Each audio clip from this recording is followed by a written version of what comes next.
because I don't have enough time to really go into this in as much detail I would like to. This is gonna be very brief, but we're gonna get there. All right. Okay. So first things first. Let me swipe this. Shout out to Leroy Kong in the building. Leroy Kong basically on Instagram, he was expressing his feelings about what's happening with DC, and he feels like the executives and also the people who oversee DC right now and the executive arm of WB, they're just giving the middle finger to the fans. Shout out to the Most High. The Most High God comes first, and he really feels extremely um, discouraged about DC right now on what they're trying to do. And so, shout out to Leroy Kong. Leroy Kong always been a good guy and a guy I always wanted to. He always says some supportive things about this channel as well. By the way, I am Christ, I am disciple. So if you guys like what you're seeing on this channel and you like the content on the channel, you can like, share, subscribe. You can also donate via PayPal. So let's get into it. Restore the Snyderverse um, to restore DC.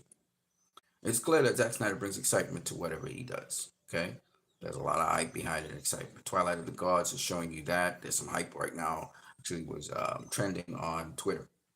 Now, whether it's for good or for bad, he gets a lot of attention as a director, and this has been going on for forever, right? I remember the Film Junkie covering Zack Snyder just saying one thing, and everybody just went up, the whole Twitterverse and social media went crazy. So Zack Snyder's always been that kind of guy. Now, truth be told, I put out some figures on Twitter to show people that Zack Snyder is that dude. And I don't know if I can log into Twitter right now to show you guys some of that. But there's just several different reasons why Zack Snyder's just the dude for the job. I mean,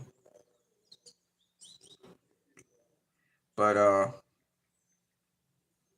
basically, um, the direction that DC has been going for the last 7 years, I do believe it is, because from 2017 to now 2024, 7 years. The last 7 years, it just has not been good. They've constantly tried to marvelize the universe, and yeah, Aquaman was a success, but that was like an outlier, and that was mainly because Snyder fans supported it. But you know, the tragedy of the whole thing is that when you look at like guys like Todd Phillips, who does really good work. When you look at guys like you know, I think Beetlejuice is supposed to come out, which is another remake. Like they're not doing anything new. You know what I'm saying? They're doing a continuity of a franchise that they think could go well. And I'm glad that Tim Burton gets to work to do the Beetlejuice thing, but I don't know how much of an appeal it'll be in this atmosphere. And it's been hurting Warner Brothers because they're not really listening to what the audience is asking for, and they're giving the audience absolutely the opposite. Like the Acolyte with Marvel, the Acolyte's like trash. Like everybody's saying it's trash. It's like these executives and these organizations are now trying to push agendas through their music, and they're obvious with it. You know what I'm saying? Not music out there, the entertainment, and they're very obvious with it. You know, and I don't know if it's because the system's falling apart or something, and people are not buying into the BS anymore. But it's sad what's happening. You know what I'm saying? It's very sad what's happening. So let me get into Twitter here. No, don't say the password.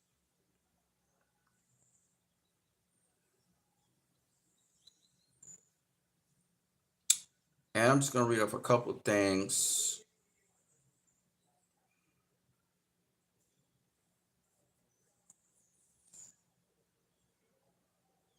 Um, let's start off. Amazon has two really good series on them, right? There's Invincible and there's The Boys, right? I've seen them. And me personally, I don't really take to The Boys. Invincible's kind of good. I don't really take to those movies because to me, those movies are not really showing you admirable qualities of superheroes, in spite of maybe the superheroes not being what you expect them to be. So for me, I think superheroes are superheroes because, in spite of certain things, they are what they are. You know what I'm saying? And so, for me, that's what it is. Now, they're not. They have feelings just like everybody else. It's supposed to be inspirational superheroes, right? Okay. So let me get to this here. Bookmark somewhere. So first of all, let's talk a little bit about Twilight of the Gods. Twilight of the Gods is a heroic story of love, loss, and revenge. Here's what we know about Zack Snyder's animated series coming this fall.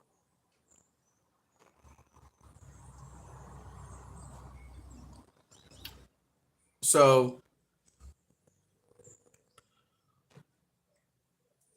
we mere mortals will be graced with a gift forged in the heavens this fall. Mythology, animation, and creator and executive producer Zack Snyder of Rebel Moon. Twilight of the Gods is coming from Stone Quarry and Zelam Animation Studios, I believe. Anyway, it'll say everything.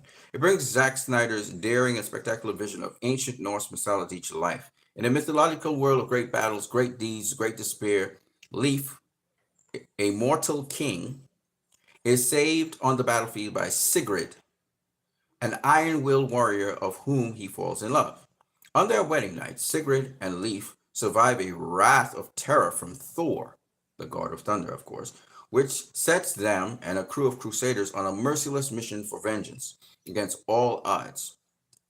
This heroic story of love, loss, and revenge is a journey to hell and beyond, across fantastical lands, battlefields, fierce and bloody, and wars waged against deities and demons. So this is basically the story. The God tier voice cast includes Rahul Goli as Egil, Patterson Joseph as Loki, so Loki's in there, the god of mischief, Jamie Clayton as the Seed Kona, Birgit Hort Sorensen as Hervor, Christopher Hivju as Anvari, Thier Sophie Luck Ness as Thyra, John Noble as Odin, Peter Stormare as Ulfr, among others. The series is co-created by Jay Oliver and Eric Carrasco, with Deborah Snyder Wesley-Collar and Oliver also executive producing. Zack Snyder, Oliver, Tim Deaver, Andrew Tamandel, and David Hartman will be directing the episodes. So this is going to be, I know it's going to be fantastic. I know it's rated R, so it's going to be fantastic. See the gods and mortals clashing in the first look photos below. Check back here for more updates as we await more signs from the heavens about the release date, trailer, and more. It's supposed to happen in the fall. So this is from Tudum. This is for Damian Anton Vincent. Damian Anton Vincent, shout out to you, brother. And also my boy Lord Koj. Shout out to Koj in the building. Whenever he comes through and checks this out, as well as for KO. So I know you guys always come through and see my stuff. So anyway, To Doom on Netflix gives us a little breakdown of this, and it sounds like something fantastic. It sounds like really great animation. I'm looking forward to it. The style looks a little bit different to anything I've ever seen with anything I've ever seen in animation. It's a different style, so it should be interesting. I don't know how fluid it is, but it's interesting. Now, what I wanted to talk to you guys about here was two posts that I had. So I wanted to give y'all a little bit of facts, okay? A little bit of facts about Zack Snyder and why restoring the Snyderverse is a thing. It's not going away anytime soon. There's several different reasons, and one of the people who I want to quote from is Brian Curran, but I'll talk about him a little bit later. Zack Snyder has launched the 300 verse, the DC Snyderverse, the Omniverse, the Rebelverse. He's also doing Twilight of the Gods, which is going to probably be another universe. You tell me how, and by the way, that was referenced by the Omniverse with the, forget what the name of the word is, right? You tell me now which director has done more successful world building than him. I'll wait. There was and is no one better to run DC official than him. Restore the Snyderverse, right? And you have the different media here. And then the other one is this one. If I can just get to it. Hold on a second. I'm gonna get to it.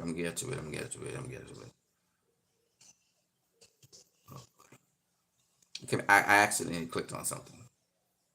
This phone's clear. Oh man, I'm still in there.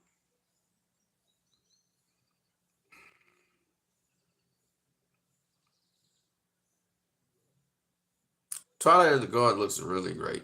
I ain't gonna lie to you. I ain't gonna lie.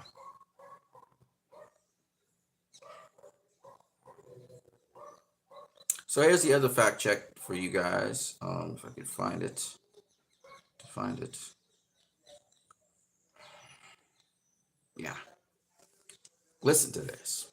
Before Warner Brothers Pictures heavily marvelized DC, Man of Steel, BVS, Suicide Squad, and Wonder Woman 2017 all made profit for WBD. The combined four films made $852 million profit.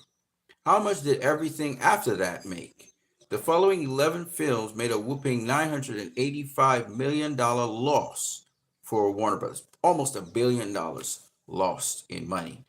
All the more reason to restore the Snyderverse. All the more reason to restore the Snyderverse because the Snyderverse has and will always be lucrative because it captures not just the attention of the Snyder fans, which is a significant portion of fans in fandom, but it also captures the attention of the general audience because it's innovative, it's going in a direction we haven't seen before. We're seeing characters we never saw on screen before. So Zack Snyder is bringing all these things to the table, and we're talking major characters like Darkseid, Wonder Woman. The Snyderverse brought Wonder Woman to life after, Wonder Woman came out in the 30s. So you're talking about 2000 and what was it? 2000 and 2016.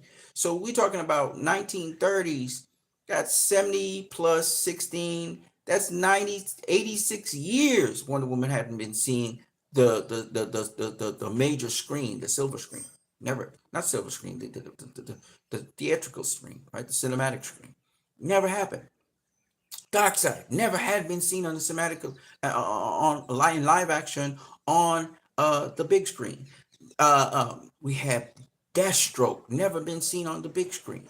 We had we had the Flash on the big screen before, but we never had Cyborg on the big screen. We never had Aquaman on the big screen. You see what I'm saying? Zack Snyder brought all these characters to life. Plus, we got a really interesting version of Superman and Lex Luthor. We had interesting versions of Lois Lane, who was very effective and actually helped Superman and saved Superman. We'd never had a Lois Lane in live action that saved Superman. Never happened. I mean, there's just so much that Zack brought to the table that people are now unpacking and really coming to appreciate these films so many years later. Let me keep it moving. All right, so the other thing I said I was going to show you guys is from Brian Curran. I have to find him though. So let me see if I can find him. I'm gonna do a search, find him, because Brad Curran. Sorry, Brad Curran. I said Brian, but it's Brad Curran. There he is. And Brad does some great articles. Great articles. He's a Snyder fan, of course, but he does some great work, man. And I'm just gonna give you one article that is just so fantastic, man. And he's a fan, obviously. Um,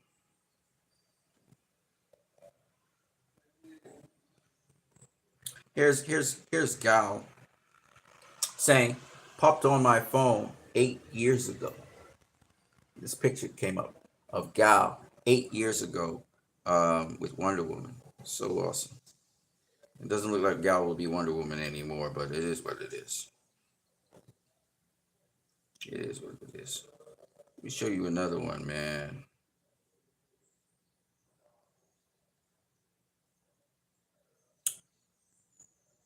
DC Update said, this was June the 6th.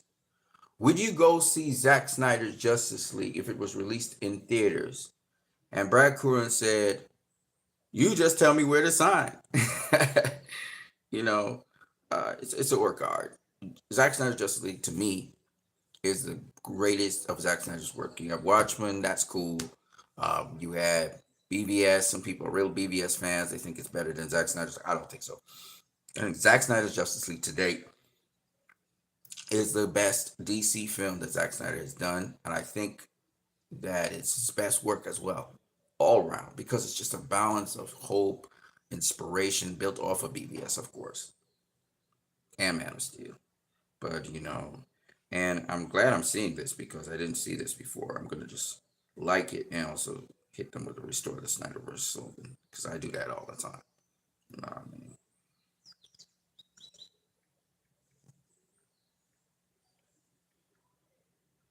Now, and the hype for Zack Snyder's films, the hype for his stuff, it's not going away anytime soon. He has a lasting impression on his fans and people who become his fans. Um, and so Zach's not going away anytime soon in terms of doing what he does, and that's what I appreciate about the whole thing. Um, I want to just read some comments underneath this. Now, I did a poll myself along these lines not too long before, I think. Oh, you have Chris Valentino, who's a director. He said yes in IMAX 10 times. Carlos says yes, please. Carlos the Pro says 100%. Andrea says F to the Y, which means F yes. John Baker says yes multiple times. DC Live says yes, first day, first showing, and many times after. Mighty Booyah says all day, every day, twice on Sunday. You gotta understand, this is a 4-year-old, 4-hour long film we're talking about, and people are saying yes to this. Think about what I'm saying. It's an old film, and it's 4 hours long, and people are saying they will go to the cinema to see this. Warner Brothers, are you listening? They're putting out everything, all the old films, but they're not putting out that film. K the A 2008 says yes, yes, yes. Yes in 4DX, says Fortune. Batrick says absolutely. I would attend as many showings as earthly possible. Here's Joker with a popcorn here. I made a promise when it was released. If I can go watch it in theaters in my country, Spain, I will go 10 times despite. I will invite some people as well in order to support it. This is Christian Henares. Carmichael Bologun says yes, and many times more. Thomas Finn says, yeah, I'll take multiple trips daily and nightly and happily spend 4 hours of my life watching peak cinema over and over again. Y'all got to understand. I don't need to say the comments in the comment section. Let me tell y'all many comments. So where's here? 242 comments. 3.1 31,000 views. 762 likes. Okay, this was done June 6th, which today is what, June 8th? Today's 2 days ago. Okay, I'm now seeing this. Let's keep it moving. I want you guys to get a feel for what the average person and even the average DC fan thinks about this. Pascal says, even if WB doesn't deserve a penny from my pocket, I would like to see this movie in theaters. Eddie Lee is the first guy I think he's going to say something negative here. He says, nah, Snyder fans ruin his image for me. Y'all suck, and I love this movie, by the way. So he said he loves Zack Snyder's Justice League, but the Snyder fans is deterring him from going to see it. He basically is acknowledging that he would go see it, if he'd go see it if Snyder fans weren't so vicious to him, I guess. Craig Campbell says, would I have done that? Hell yes. Miss Nick Ann says, totally yes. It will be the first $6 billion movie. People saying all kinds of stupid stuff. Anton New Hawk 1996 says, obviously. Miguel says 100%. There's only positivity here. Daniel says yes. Gautam, she says, oh my God, yes. Nexus Academy is some advertisement here. George Mernick says, obviously, multiple times. Brad Curran says, in a heartbeat. The Scottish Superman says 100% and more than once. Sandy Regent says, of course. Aaron Craven says no. Even if I hadn't seen it previously, I learned my lesson with Man of Steel and BBS. So Aaron Craven's one of the guys who probably hates what Zack Snyder does, so he ain't gonna go see it, which is good. At least he's honest. But he's still there, making a comment, which is very interesting. Real Films 1998 says no, seeing it once was more than enough. Shabum Pandey says, at this point, all my favorite films are releasing in theaters. Also the ones I missed during my childhood days. Why not the Snyder Cut? I'm going to watch it one day anyway. Ernesto Fuentes says several times, definitely restore the Snyderverse. Amza Muziano says, yes, of course, every day. Love, love, love. Restore the Snyderverse. Optimus Ferg says, absolutely. But it'd be great if they use the 2017 Wonder Woman theme instead of the Hyena Woman. I wouldn't mind if they replaced the songs with just music either. The Hyena Woman are so distracting. He calls them Hyena Women. Rageful Blue Cat says staring into a blank wall would be more entertaining and better use of my time. So he don't feel it. Batman with a gun says I'd literally be throwing my money at WB while telling them they suck on Twitter. Ryland says if it's Zack Snyder's Justice League, not the 2017 Justice League. I don't know why TV channels bother to show that one. They lose viewers. That's Ryland. Ryland's funny as hell. T. Berg says, wouldn't even hesitate. Zack Snyder's Justice League. He hashtagged it. You know what I'm saying? Yo, Godzilla is king. This is a big Godzilla fan. 1,000%. Yes, at least 3 times I would, if not more. I want to see it in IMAX. I'm not going to lie to y'all. Keith Richards says, it might be fun as a Rocky Horror kind of thing with a loud, obnoxious crowd yelling and throwing stuff at the screen. He don't feel it. Stanley Ipkiss says, 100% yes. I can't believe they haven't released it in theaters yet. So he's totally, like, he's so on board with that. Uncle Jay says, only once a day through the whole screening period. He's like, man, I got to get my dose every day. I got to get my injection. That's funny. Batska says, absolutely. Batman with a gun says, I would need pauses for pee breaks and 2 large popcorns for the price of 1. He's so funny.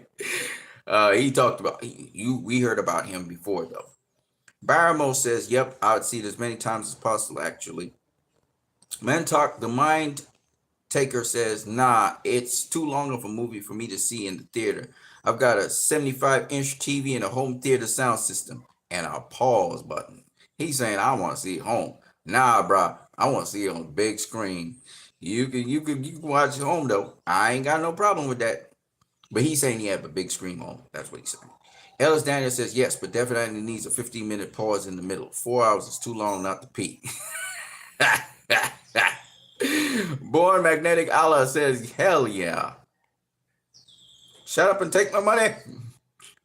He's got the Family Guy stuff. Shut up and take my money. Mean. Pugilia says, no, I couldn't make it through 20 minutes on my couch in my living room the other night. Roti says, absolutely, no doubt about it. Adrian Manray says, no, because I hate it, but because it's 4 damn hours. Oh, he says, no, not because I hate it, but because it's 4 hours. So he thinks it's going to be too long for him. And you know what? I ain't mad at y'all, but do understand the response to a 4-hour-long movie that was supposed to come out 4 years ago, which the general skeleton of the plan people knew. Think about what I'm saying. So there's more to that movie than just really pulling people. I told you, to me, this is his best work. And look at the response of the people. You know, it's very positive. David A. Missiad says, yes, several times if possible. Sharko has a what you call this? Uh, Fantastic Four, the leader of the Fantastic Four, saying yes. Tobias Reaper says it needs to be an IMAX. I agree. In Reverse says yes. Alonso Ramirez says definitely. Cal Mack says absolutely. Scott Price 24 says 100% yes. Z2H says for sure. The Pitch Nerd says probably not. I can watch it from the comfort of home anytime I want. Yeah, but it ain't nothing like a big screen. You see so much more because when the screen is small, even though you got a laptop screen or you got a television screen, that's cool. But this wasn't made for TV. When you go to IMAX, this thing will fill up the entire IMAX. There's gonna be no black bars. The thing is gonna fill up the entire IMAX, so you're gonna be able to see everything in a wide, tall scope. And I gotta see that. I gotta see it because then I can see all the details.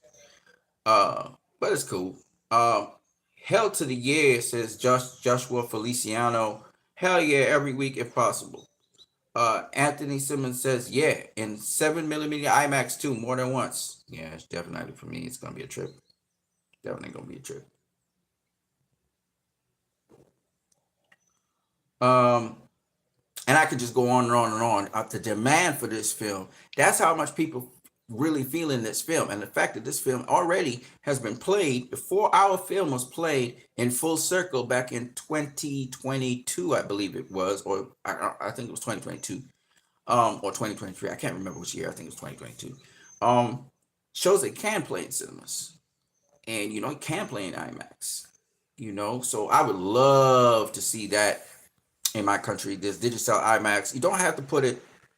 You don't have to put it in the regular cinemas. Just IMAX. Exclusively put it in IMAX cinemas. Let it make its money. And I would love to see how far that goes. I would love to see that, ladies and gentlemen. I would love to see that. All right, keeping it moving.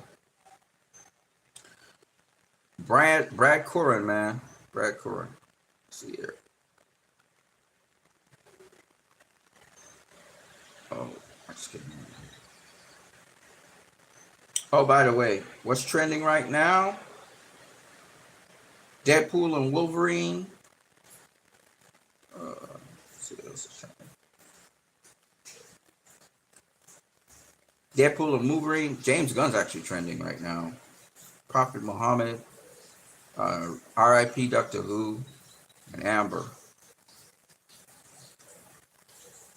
Brad Curran as well. Yeah, let me go back to this. I really love Zack Snyder's Justice League, man. I really love that. That's a great movie. Okay, let me keep it moving here with Brad. Something I want to show y'all. It was a really great article, and I just want to show you that article if I could find it. By the way, Alita Battle Angel. There was on June 5th a what do you call it? Like the Twitter handle Evil. It said a movie that deserves a sequel, and Brad Curran came up with Zack Snyder's Justice League, which I totally agree with, and also Alita Battle Angel. But I want to give you some of his work, what he's actually done. That's really good. Let me see if I can find some of his work here. I'm gonna do just one article, and I'll move on to something else. Okay. Can't find it though. I really can't find his articles. He has some great articles, man. Quentin Tarantino's talking about the inflated prices of tickets to go see movies. Once upon a time you could just go see a movie. It's cheap, and how everything's just been inflated so that the average person can't have that enjoyment. There's like this elitist attitude where only the people who have money and stuff get to enjoy life, and other people don't get to enjoy it. And I find that really weird, but it is what it is.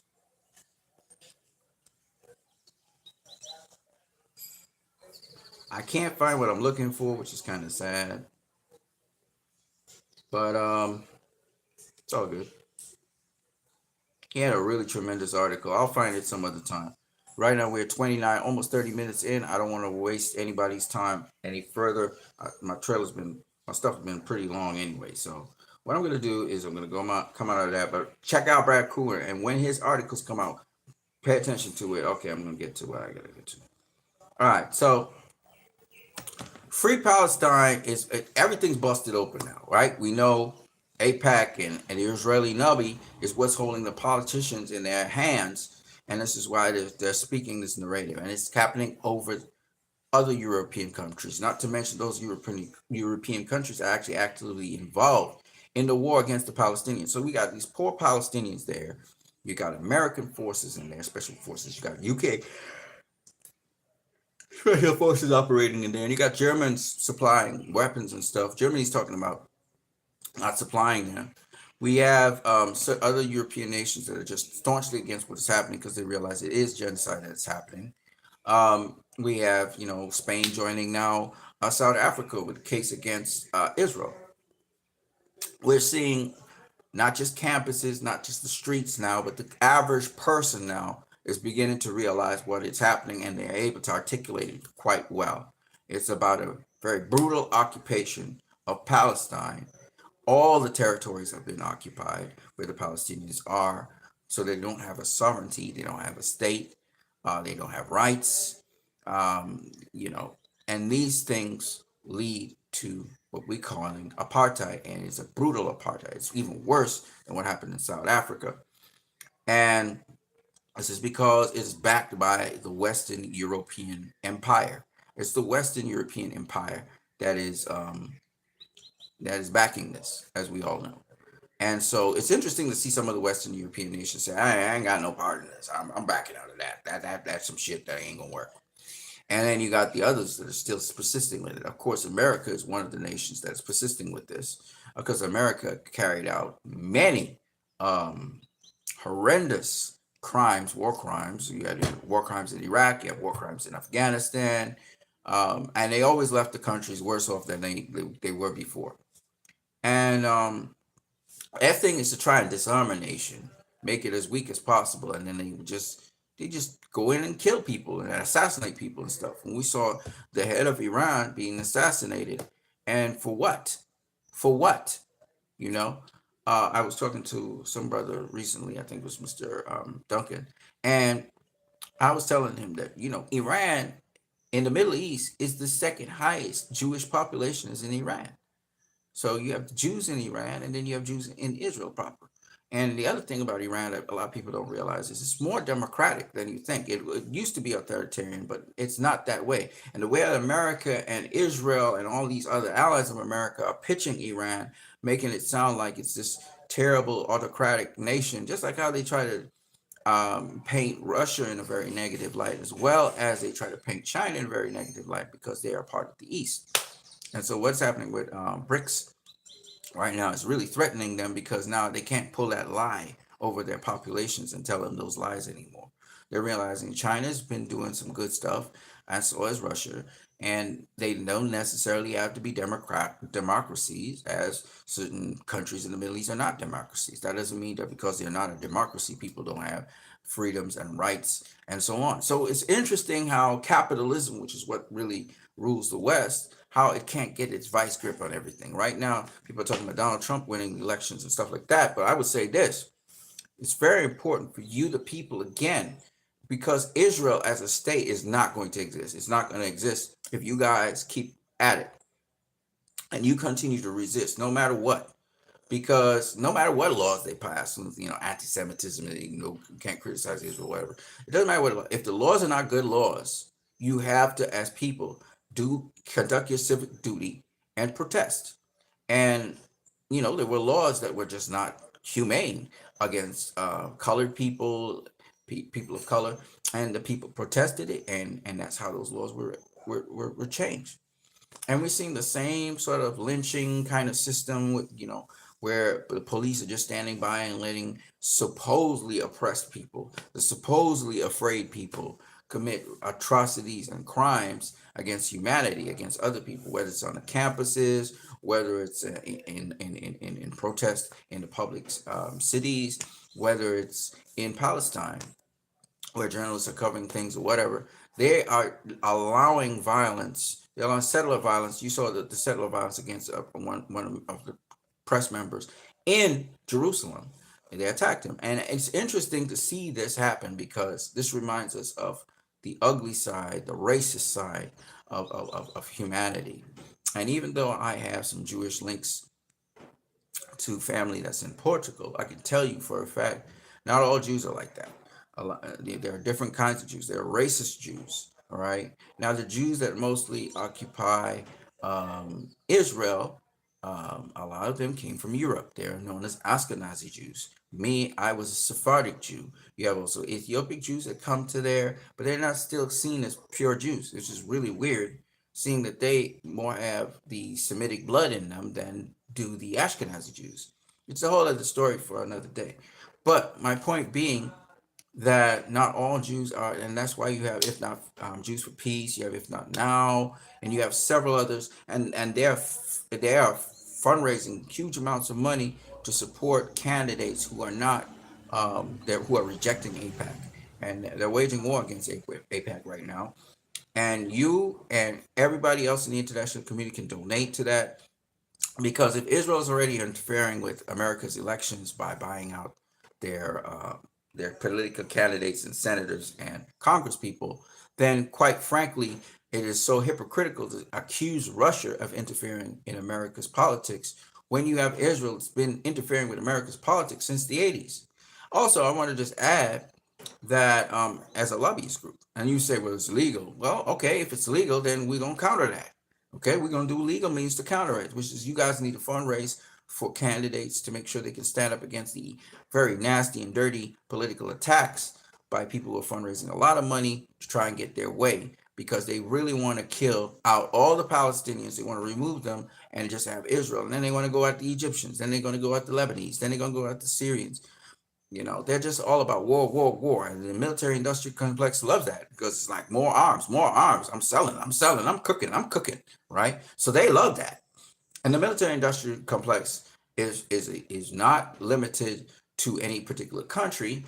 They sell arms to countries that are in war, and that's what they want. They want countries to be in war so they can use their products.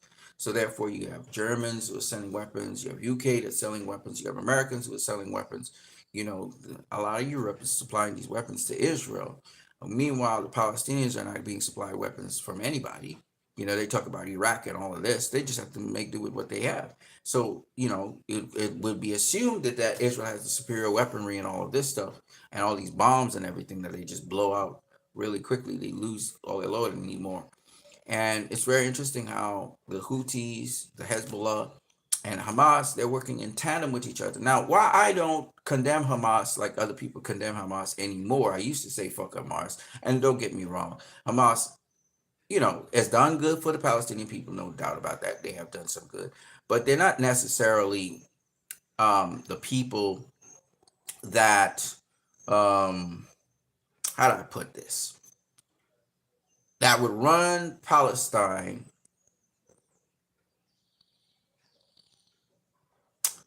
They do a better job than the PLO, than the PLA. Okay, they do a better job than the PLA. But they still, I think the PLA, Hamas, all of those other faction groups, they're going to work together because it's all about liberation of Palestine. So they're going to work together. And me personally speaking, people say, well, maybe I am pro Hamas. After seeing what happened there, with the what Israel has been doing and still continues to do as we speak in Palestine, the horrific things that they're doing. I pick Hamas over the IDF any day, anytime. You know what I mean? That doesn't mean that they're perfect, and it doesn't mean that they're good. Okay, it's the lesser of the two evils. That's what I'm saying. I would prefer if Palestine watched a clean slate, had elections, and elected whoever they wanted. And if it's not Hamas, it's not Hamas.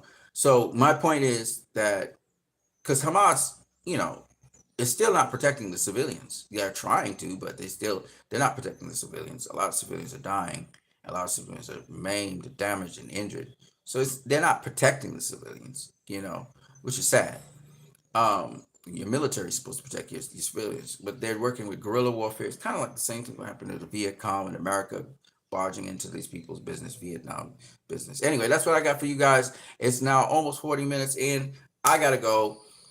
The world is frowning on Israel. The world is frowning on America. They are the major targets, but you also have the UK, which is also facilitating this, and the world should frown on the UK. And anybody who supports what's going on right now in Palestine should be frowned upon. Now, I know that a journalist was fired from The Hill.